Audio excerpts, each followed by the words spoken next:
Welcome to College Briefing. The content of the briefing includes Russian hitmen and saboteurs target Bulgaria's arms industry, magnate says. Kabuki star to lift curtain on kimono exhibition in UK. Here comes Georgia, and here come thoughts of a certain word. From Sin City to Sports Central, how Las Vegas is betting big on a lucrative industry. Chinese policy banks shut out green energy projects despite Xi's pledge, study. Russian hitmen and saboteurs target Bulgaria's arms industry, magnate says. Financial Times. Bulgarian arms manufacturer Emelian Jebrov has warned that Russia has been waging a sabotage campaign to disrupt weapons supplies to Ukraine. Jebrov, whose company Emco produces much of Bulgaria's output of Soviet standard bullets and tank shells, claimed that Russian saboteurs have targeted his factories and depots. He stated that the Russian threats require new measures to be undertaken at a national and NATO level. Jebrov also blamed Moscow's ongoing influence over Bulgaria's government for the failure to capture or prosecute any Russian operatives in connection with the poisonings and explosions at his company's sites.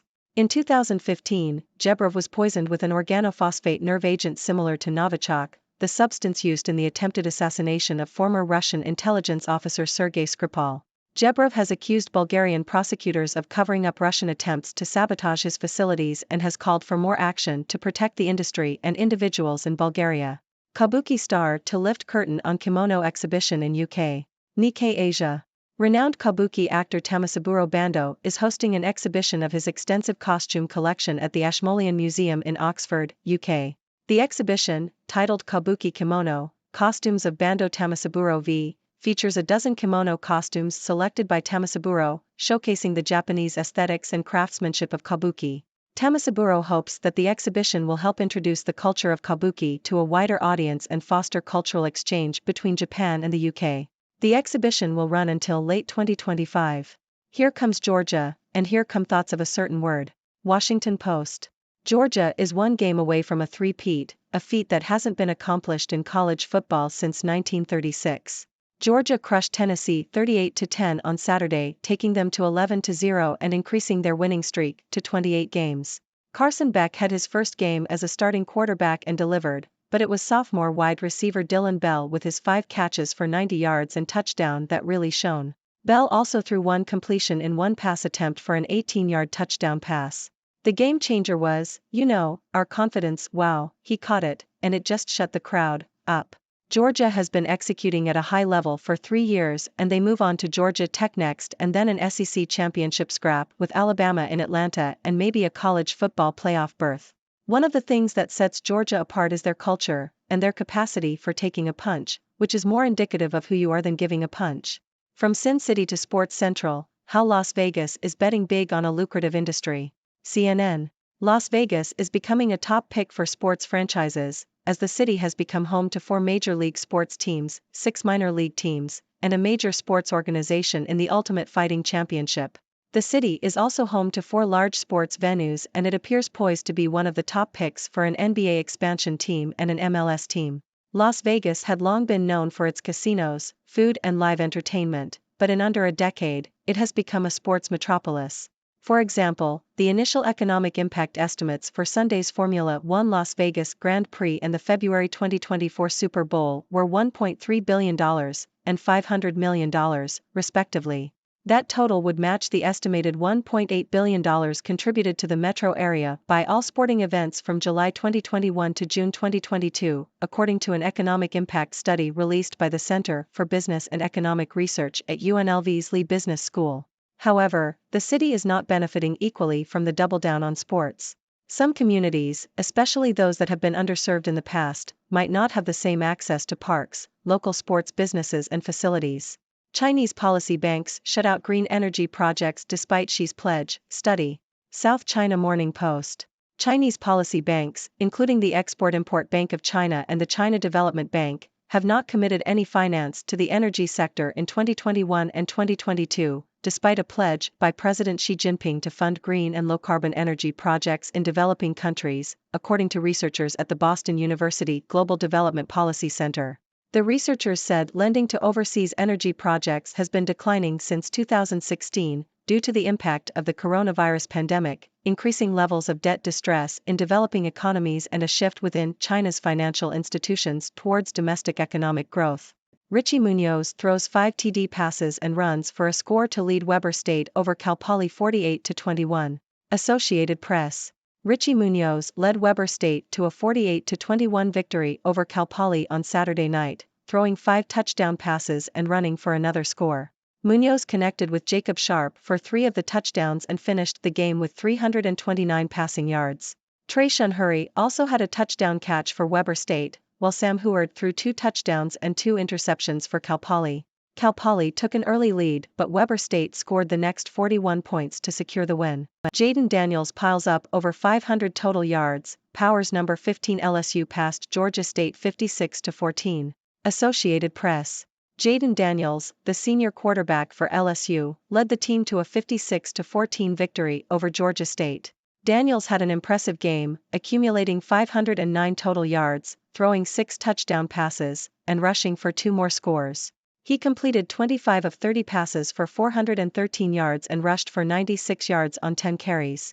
Daniels' performance matched a school record set by Joe Burrow, the 2019 Heisman Trophy winner. 3 LSU wideouts had over 100 yards receiving in the game. This win puts LSU at 8-3 on the season. Braylon Allen's 3-yard TD run in OT gets Wisconsin Bowl eligible with 24-17 win against Nebraska. Associated Press. Wisconsin defeated Nebraska 24-17 in a college football game on Saturday night. Braylon Allen scored the game-winning touchdown in overtime to secure the win for Wisconsin. He ran for 2 touchdowns, while Tanner Mordecai threw a touchdown pass. Nebraska's Chubba Purdy threw an interception to end the game. Mendoza hurt, returns to lead Cal past Stanford 27-15 in big game. Associated Press. California, Cal, defeated Stanford 27-15 in the annual big game. Cal's quarterback, Fernando Mendoza, threw for 294 yards and 3 touchdowns, while running back Jaden Ott rushed for 166 yards and a touchdown. Cal's defense limited Stanford to 12 first downs and 1 trip inside the red zone. Stanford quarterback Ashton Daniels threw for 188 yards and a touchdown and also rushed for 68 yards. The win keeps Cal's postseason hopes alive, while Stanford remains winless at home this year. Cal will need to beat UCLA next week to secure a bowl game. Stanford will host Notre Dame next. Ian Dale, I sold Princess Di's Audi for £23,000. The next owner sold it for £1 million. Telegraph. Broadcaster Ian Dale has admitted that his failure to take up a job offer from 1989 meant he missed out on becoming a millionaire. Dale, a presenter on LBC Radio, was offered the position of PR manager at the Port of Tilbury, which was being privatized. He believes that if he had accepted the job, he would have been part of a management buyout and made a 7-figure sum. However, Dale turned down the role. In 1994, he made another poor decision when he sold an Audi Cabriolet he had bought a year earlier for £23,000. After the car was discovered to have been owned by Princess Diana, it was resold for £1 million following her death. Dale revealed details of his financial mishaps in an interview with The Telegraph. Philip James, obesity scientist who popularized the body mass index and waged war on junk food, obituary. Telegraph. Professor Philip James, a pioneer in nutrition and obesity research, has died at the age of 85. During his career, James raised the alarm about the growing obesity epidemic and its associated health risks. He conducted influential research on the use of the body mass index, BMI, as a measure of obesity, and his work led to the establishment of the International Obesity Task Force. James was also critical of the multinational food industry and its marketing practices, which he believed targeted people on low incomes and children with high fat, sugar, and salt content food and beverages. He argued that governments needed to intervene and set new criteria to combat obesity effectively. James's work on obesity received recognition from the Blair government, which established the UK Food Standards Agency based on his proposals. However, he continued to criticize successive administrations for failing to implement a comprehensive anti-obesity strategy. James warned that the current levels of obesity and diabetes would bankrupt the NHS unless action was taken. He believed that addressing obesity required society-wide measures that impacted the health of the entire community. Washington slips past Oregon State to strengthen CFP case. Yahoo! In this article, Jason Fitz of Yahoo Sports discusses the Washington Huskies' 22-20 victory over the Oregon State Beavers and argues that they deserve to be considered for the college football playoff. Fitz highlights the Huskies' strong defensive performance, specifically praising the play of linebacker Idefuen Yulafosio. He also notes the team's consistency and ability to win close games, citing their 4 wins by a touchdown or less. Fitz believes that Washington's overall body of work, including their only loss to a highly ranked Oregon team, should make them a contender for the playoff. Jefferson's 3 TD passes help Arkansas roll past Florida International, 44-20. Associated Press. Arkansas defeated Florida International 44-20 in a college football game on Saturday night. Arkansas quarterback KJ Jefferson threw 3 touchdown passes and ran for 90 yards to lead the team to victory. The Razorbacks gained a total of 510 yards, including 323 on the ground. Arkansas has now won 2 of its last 3 games after a 6-game losing streak. Florida International gained 341 yards in the game, but it was only the 4th time this season that they scored 20 or more points. Arkansas will host number 11 Missouri in their next game, while Florida International will host Western Kentucky. Rattler, Leggett keeps South Carolina bowl hopes alive with 17-14 win over Kentucky. Associated Press. Spencer Rattler completed 19 of 27 passes for 207 yards and 2 touchdowns, and Xavier Leggett caught 9 of those passes for 94 yards as South Carolina beat Kentucky 17-14 on Saturday night. The Gamecocks, 5-6, 3-5 Southeastern Conference, started November in a big hole, but 3 straight wins have left them on the cusp of a bowl bid if they can beat bitter rival Clemson next week. The Wildcats, 6-5, 3-5, have lost 5 of 6 since starting the season, 5-0. North Dakota State beats Northern Iowa 48-27, awaits at-large playoff berth. Associated Press. The number 9 North Dakota State Bison defeated the Northern Iowa Panthers 48-27 on Saturday night. Cam Miller threw for 2 touchdowns and ran for another, while Cole Payton had 2 rushing scores. The win likely secures an at-large berth into the playoffs for North Dakota State, who has made 13 straight playoff appearances. Theo Day passed for 342 yards and 2 touchdowns for Northern Iowa. That's all for today's news. Let's do a quick recap.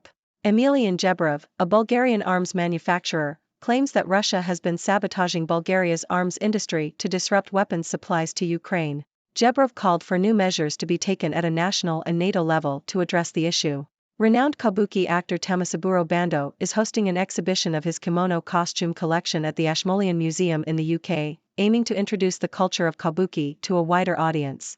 Georgia's college football team is just 1 game away from achieving a three-peat, a feat that hasn't been accomplished since 1936. With their impressive winning streak of 28 games, they are a force to be reckoned with. Las Vegas has transformed from Sin City to a sports metropolis, becoming home to numerous major and minor league sports teams. The city's sports industry is booming, with events like the Formula One Las Vegas Grand Prix and the Super Bowl bringing in billions of dollars in economic impact. Chinese policy banks have not provided any finance to the energy sector in 2021 and 2022, despite President Xi Jinping's pledge to fund green and low-carbon energy projects in developing countries. This contradicts China's commitment to environmental sustainability. In college football, several teams had notable victories, including Weber State, LSU, Wisconsin, California, and Washington. Broadcaster Ian Dale shared his financial mishaps, revealing how he missed out on becoming a millionaire and made a poor decision when selling an Audi Cabriolet that had been owned by Princess Diana. Professor Philip James, a pioneer in nutrition and obesity research, has passed away. He was known for his work on the body mass index, BMI, and his advocacy for combating obesity through government intervention. Washington's victory over Oregon State makes a case for their inclusion in the college football playoff, according to Jason Fitz of Yahoo Sports. Arkansas, South Carolina, and North Dakota State also had successful games in college football, securing wins and keeping their postseason hopes alive. It's been a packed news day, with stories ranging from international conflicts to cultural exhibitions and sports achievements. As always, it's fascinating to see the diversity of events happening around the world. Now it's time to hear from you, my observant audience. What are your thoughts on today's news? Thank you for tuning in. The content above showcases the latest briefing reports and analytical synopses, thoughtfully curated by the 6Do team. These insights stem from a wide array of reputable media outlets, think tanks, government sources, and specialized experts worldwide. We encourage you to explore these sources for a comprehensive perspective. Keep in mind that while the content may not always align with the official standpoint of 6Do Brief, it's not meant to be taken as absolute directives for decision-making. Comprising seasoned media professionals, learned scholars, and accomplished scientists, the 6Do team embodies a trailblazing, fully independent media entity. To customize 6Do Brief to meet your professional needs, you have the option to subscribe to a diverse array of briefings on our website, 6dobrief.com. Regardless of your location, you can conveniently receive 6Do Brief via email.